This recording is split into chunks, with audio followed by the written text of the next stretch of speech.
Good morning everyone. मेरा नाम पंखुरी कक्कड़ है और स्माइल नेशनल महिला पीजी कॉलेज मेरठ की तरफ से आज मैं आप लोगों के लिए लेकर आई हूँ UGC net JRF strategy and motivation lecture.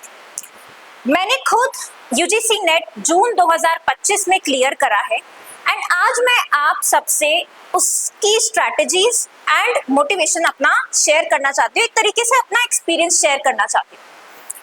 तो बेसिक चीजें जो है हमारे सिलेबस के रिगार्डिंग वो अमूमन सबको ही पता है कि पेपर 1 में ये सिलेबस है, पेपर 2 में ये सिलेबस है। मैं पर्टिकुलरली क्योंकि साइकोलॉजी से हूँ, साइकोलॉजी बैकग्राउंड से हूँ, तो मैं साइकोलॉजी की बात करूँगी। पेपर 1 में आते हैं आपके 50 क्वेश्चंस, पेपर 2 में आपके आते हैं 100 क्वेश्चंस। ठीक है, दोनों में 10-10 यूनिट है एंड हर क्वेश्चन जो है आपका 2 मार्क्स का होता है। लकीली अभी तक यूजीसी नेट में कोई नेगेटिव मार्किंग नहीं है, तो आपका जो टोटल स्कोर आता है वो 300 में से आता है। 300 कैसा हुआ? 50 plus 100 150 question and her question 2 number का, यानी कि 300 मार्क्स। इसमें 3 कैटेगरीज बनाई हुई हैं यूजीसी के द्वारा। तो पहली कैटेगरी है जेआरएफ, जो कि हाईएस्ट कट ऑफ उसी की जाती है, फिर है नेट एंड फिर उसके बाद है qualified for admission to PhD only. तो अब आने वाला जो अटेम्प्ट है वो है जून 2026, जिसकी तैयारी आई होप आप सबने अब स्टार्ट कर दी होगी। तो देखिए, ऐसा है कि मेरे हिसाब से जो मैंने स्ट्रैटेजी फॉलो करी है वो ये है कि पेपर 1 का स्पेशली मैंने बुक से भी पढ़ा है एंड यूट्यूब से भी पढ़ा है।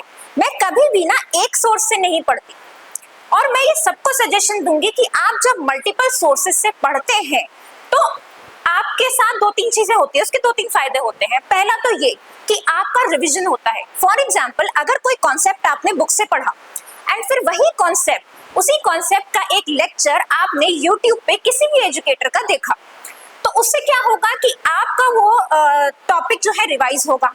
प्लस अगर उस टॉपिक में जो एजुकेटर है यूट्यूब पे उन्होंने कुछ एक्स्ट्रा पॉइंट्स बताए हैं तो आप उसे नोट डाउन कर सकते हैं। प्लस यूट्यूब पे वो लोग पीवाईक्यूज भी प्रैक्टिस करवाते हैं, प्रीवियस ईयर क्वेश्चंस भी प्रैक्टिस करवाते हैं।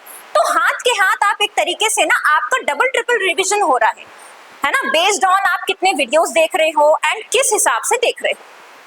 तो मैंने तो पेपर 1 इसी तरह अपना क्लियर करा है।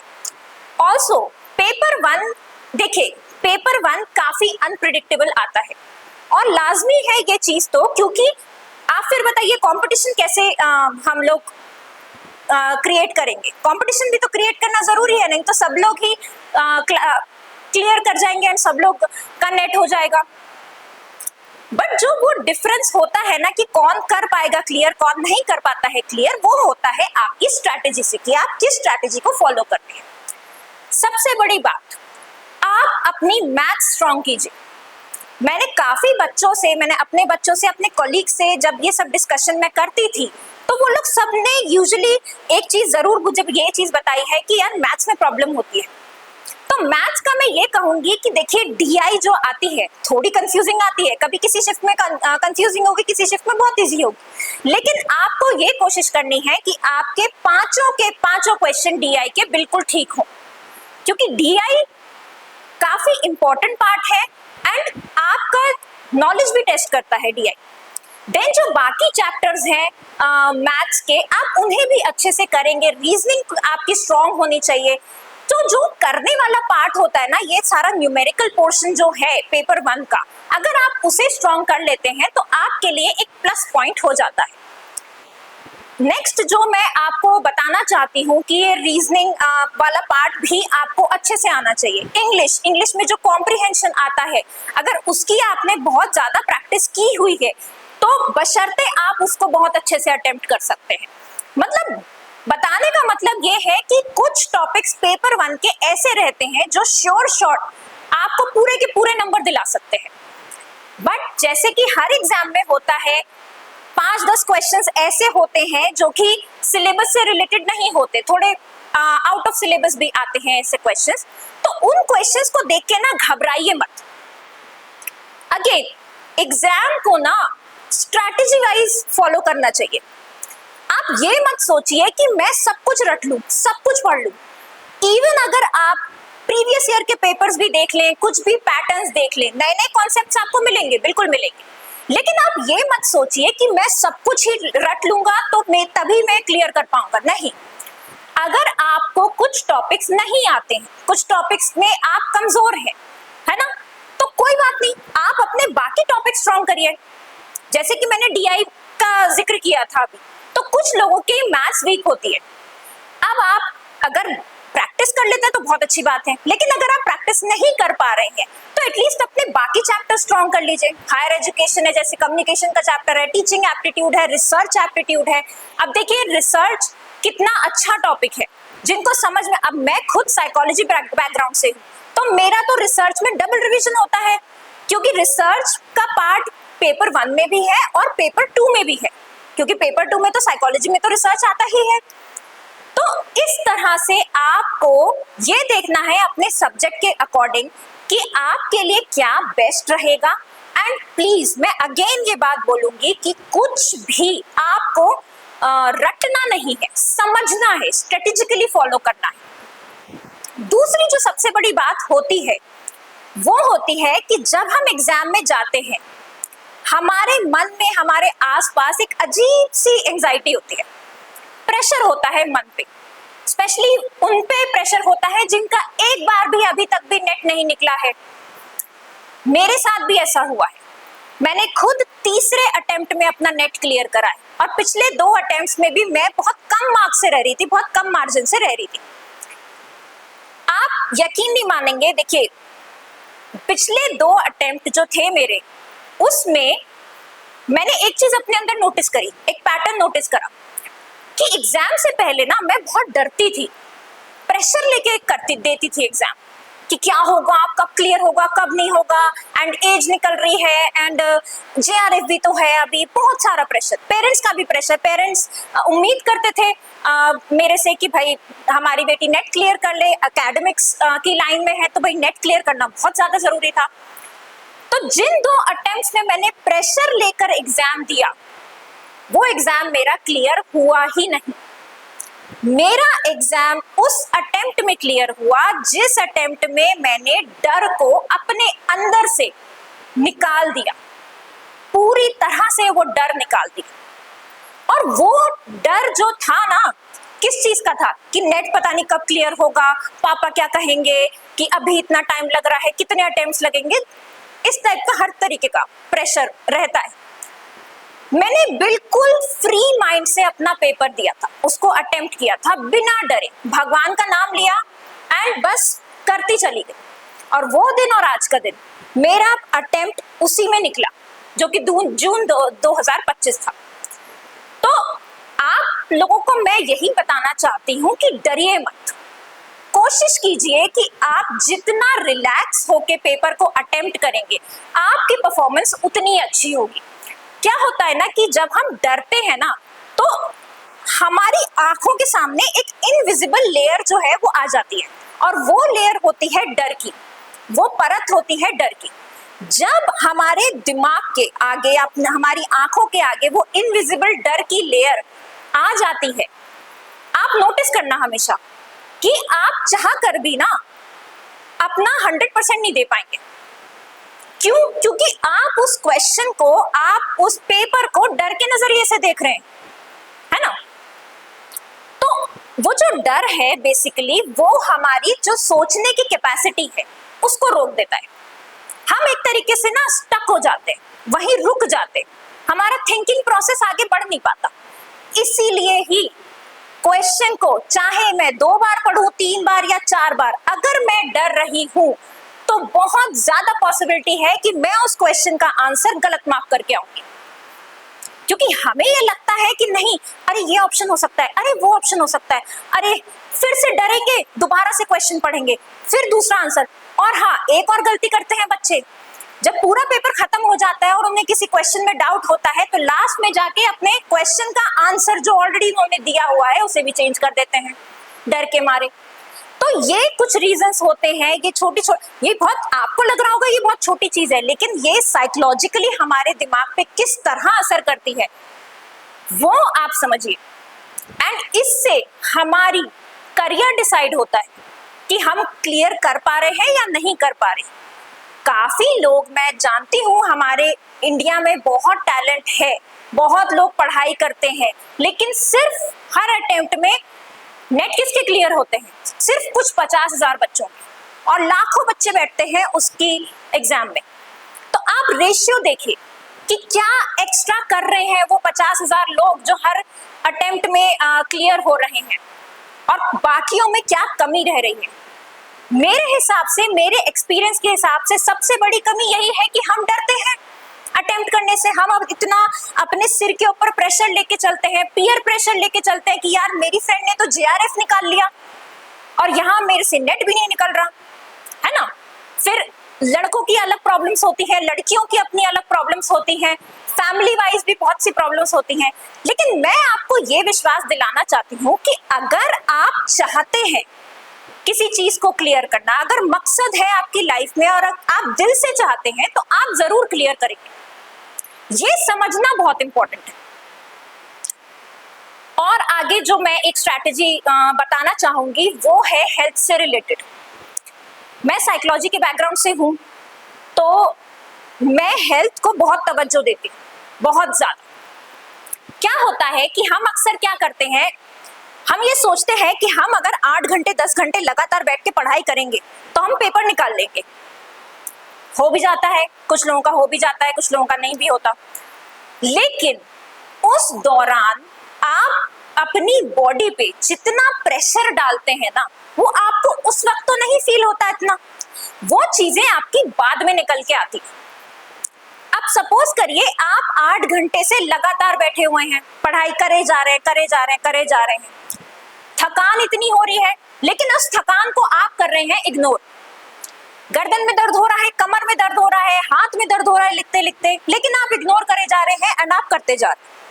एक पॉइंट ऐसा आएगा जब आपकी बॉडी जवाब दे देगी कि नहीं भाई अब नहीं हो रहा। अब ऐसे में इंसान क्या करता है, या तो सीधा बेहोश ही होगा या सीधा सो ही जाएगा।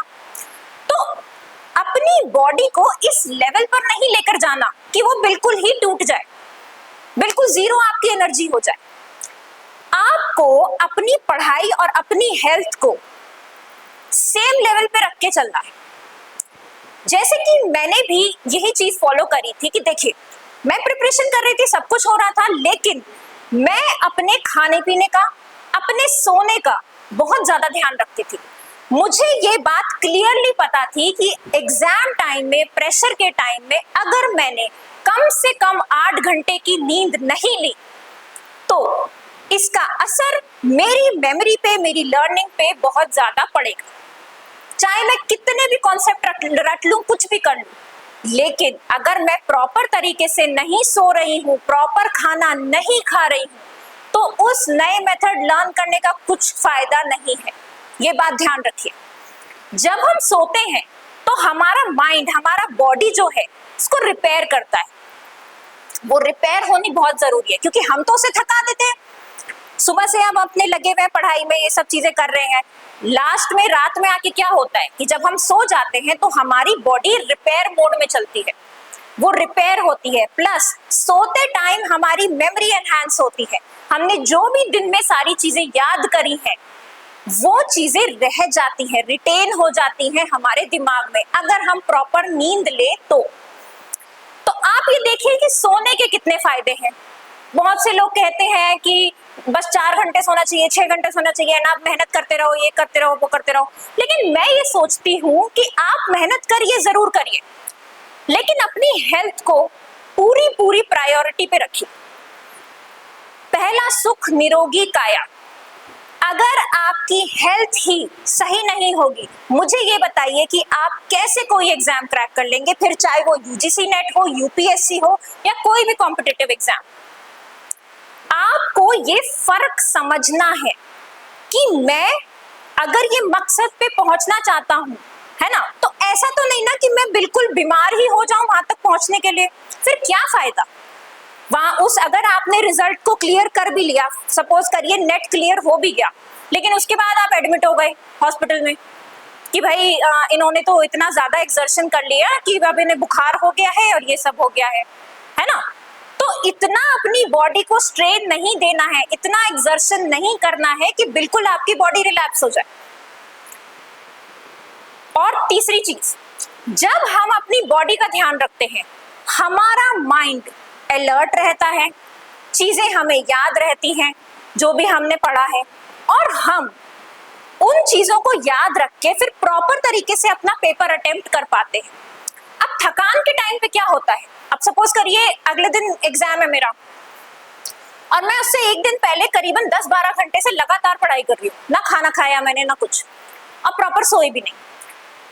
अब आप इमेजिन कर सकते हैं कि अगले दिन मेरी क्या हालत होगी, मेरी आंखों में दर्द हो रहा होगा, सिर में दर्द हो रहा होगा। तो आपको क्या लगता है कि इस हालत में, इतनी थकी हुई हालत में मैं अपना एग्जाम में बेस्ट दे सकती हूँ?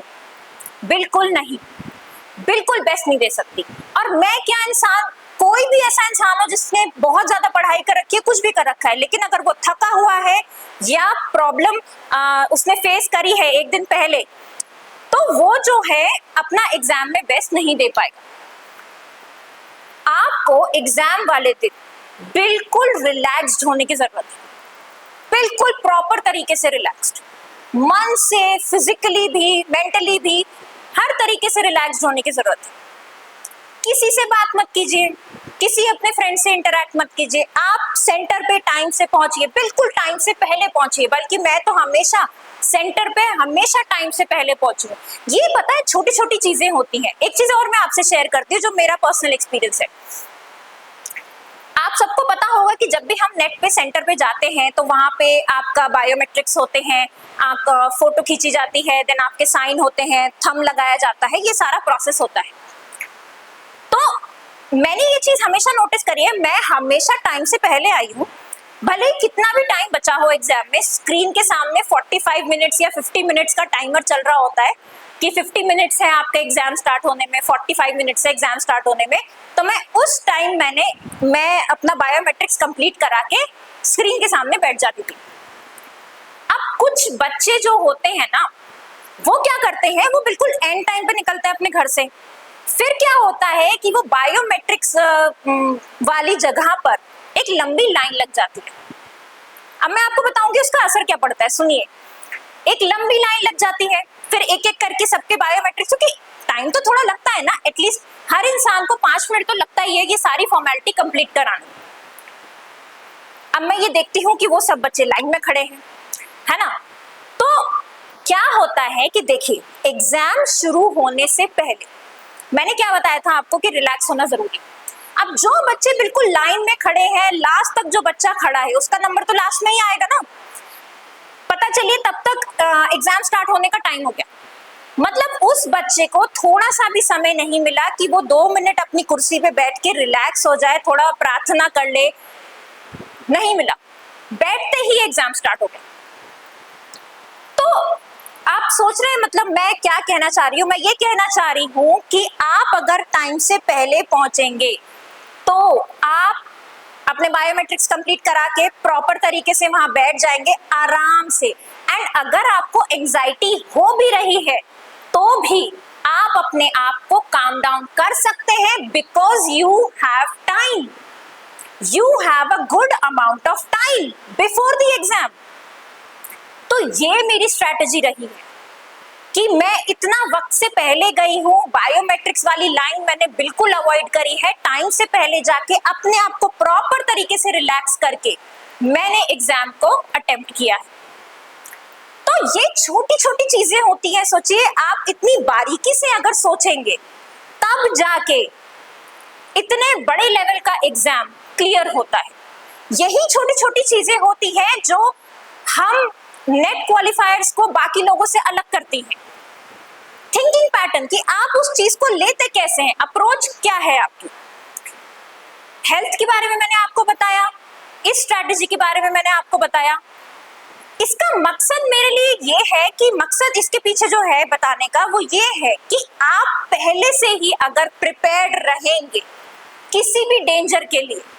देखिए मैं ये समझ के चलती हूँ, वर्स्ट केस सिनेरियो लेके चलती हूँ कि अगर बाय चांस ट्रैफिक मिल गया रास्ते में तो हम क्या करेंगे, क्योंकि ट्रैफिक को तो हम कंट्रोल नहीं कर सकते, है ना।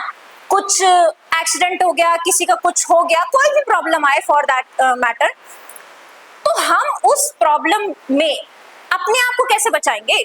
अब ये सब चीजें तो हमारी हाथ में है नहीं, हमारे हाथ में सिर्फ ये है कि हम टाइम से पहले पहुंच जाएं, समझ रहे हैं आप, ताकि हम अपने हिस्से का तो काम प्रॉपर तरीके से कर पाए ना।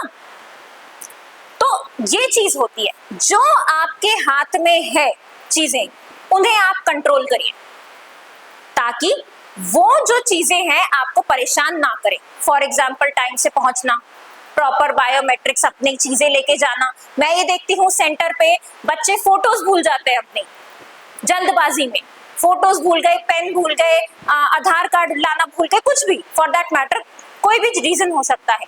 फिर वो एंड में परेशान होते हैं, इधर उधर भागते हैं। तो जब आप एंड में ऐसे एंड वक्त पे परेशान होते हो तो जितना आपने पढ़ा लिखा है, जितना याद किया है, उस पर इफेक्ट आता है। ये बात ध्यान रखिएगा मेरी, और मैं आप लोगों को इन्हीं चीजों से बचाना चाहती हूँ, ठीक है। इस वीडियो का मकसद ही यही है कि मैं आप लोगों को ये चीजें पहले से ही बताऊं, ताकि आप जो हैं अपना प्लान कर सके, नेक्स्ट अटेम्प्ट में आपको किस तरह अप्रोच करना है इस एग्जाम को। रही बात पढ़ाई की, पेपर 2 हमारा 200 मार्क्स का होता है। ऑब्वियसली पेपर 2 हमारा ज्यादा जरूरी है पेपर 1 के कंपैरिजन में। काफी बच्चों को पेपर 1 को प्रिपेयर करने में प्रॉब्लम आती है, मैं मानती हूँ, होता ही है। वो पेपर 1 सब्जेक्ट ही ऐसा है कि आप उसको पूरी तरह नहीं रट सकते। कौन सा क्वेश्चन कब कहां से आ जाए नहीं पता होता, और प्लस हमारा फोकस होता है अपने खुद के सब्जेक्ट पे। तो अपने खुद के सब्जेक्ट पे तो फोकस आप बनाए ही रखिए, साथ ही साथ पेपर 1 को मल्टीपल सोर्सेज से पढ़िए, जिससे आपका रिवीजन हो सके। जो पेपर 2 है आपका, उसमें एमसीक्यूज की प्रैक्टिस करनी, थ्योरीज, जितना भी थ्योरेटिकल पोर्शन है उसको डेप्थ में पढ़िए। डेप्थ में पढ़ने की जरूरत है, क्योंकि नेट में क्वेश्चंस बिल्कुल डेप्थ से आते हैं। साइकोलॉजी में तो थ्योरीज इतनी ज्यादा इंपॉर्टेंट है कि हर क्वेश्चन ऑलमोस्ट हर अटेम्प्ट में वहां से आता है। तो थ्योरीज जो है आपको प्रिपेयर करने की जरूरत है। बाकी जो मैंने इस वीडियो में आपको समझाया है, उन स्ट्रैटेजीज को फॉलो कीजिए। अपनी हेल्थ का ध्यान रखिए, सबसे बड़ी बात। आपको कुछ भी, बाकी सब चीजें आपके लिए सेकेंडरी है, कोई भी एग्जाम आपकी जिंदगी से बड़ा नहीं है। और रही बात पेरेंट्स के प्रेशर की, सबसे पहली बात कि आप प्रेशर ना लें, उन्हें भी प्यार से समझाएं कि पापा मम्मी जो भी है, आप मुझे थोड़ा सा समय दीजिए, मुझे इसको क्रैक करने में थोड़ा समय लग रहा है, समझने में थोड़ा समय लग रहा है। आप प्यार से बोलिए, आप डरिए मत, आप एक्सेप्ट कीजिए कि भाई दिक्कत हो रही है, मुझे कमियां हैं। अपनी कमियां जब तक एक्सेप्ट नहीं करेंगे तब तक नहीं बढ़ पाएंगे आगे जिंदगी में, चाहे कुछ भी किसी भी पोजीशन पे पहुंच जाए। तो ये सब ध्यान रखने की बहुत ज्यादा जरूरत है आप लोगों को, ताकि आप प्रेशर अपने सिर पे लेके ना चले। हेल्थ का ध्यान रखना है, स्ट्रैटेजीज, छोटी छोटी जो स्ट्रैटेजीज हैं वो सब फॉलो करनी है। पेपर 1 को मल्टीपल रिसोर्सेज से पढ़ना है, पेपर 2 को डेप्थ में पढ़ना है। एंड मुझे ऐसा लगता है कि अगर आप ये सारी स्ट्रैटेजीज फॉलो करेंगे तो आपको कोई नहीं रोक पाएगा नेट क्लियर करने से। और एक बार नेट क्लियर हो गया तो जेआरएफ भी आप कर ही लेंगे क्लियर, क्योंकि बस अगर नेट जितनी मेहनत आपने कर ली ना, तो बस थोड़ी सी और मेहनत कर लीजिए, जेआरएफ निकल जाएगा। मैं खुद जेआरएफ के लिए ट्राई कर रही हूँ और करती रहूंगी, क्योंकि मैं तो एजुकेटर हूँ, मेरे को पढ़ाना पसंद है। मैं अपने बच्चों के लिए, उनको एक्सपीरियंस देने के लिए, उन्हें समझाने के लिए मैं खुद हर अटेम्प्ट में नेट दूंगी, भले ही मेरा नेट क्लियर हो जाए। तो इससे क्या होगा, मैं खुद भी प्रैक्टिस में रहूंगी, मैं अपने बच्चों को भी गाइड कर सकूंगी कि देखिए अब ये पैटर्न चल रहा है, अब ये पैटर्न चल रहा है।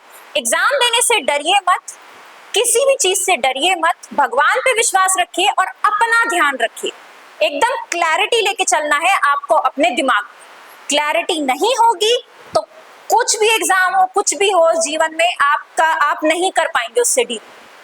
ठीक है, बस ये ध्यान रखना है। मैं क्लियर थी कि मुझे क्लियर करना है इस पेपर को, इसलिए मैंने कर भी पाई और आज आपके सामने ये सेशन लेके आई हूँ।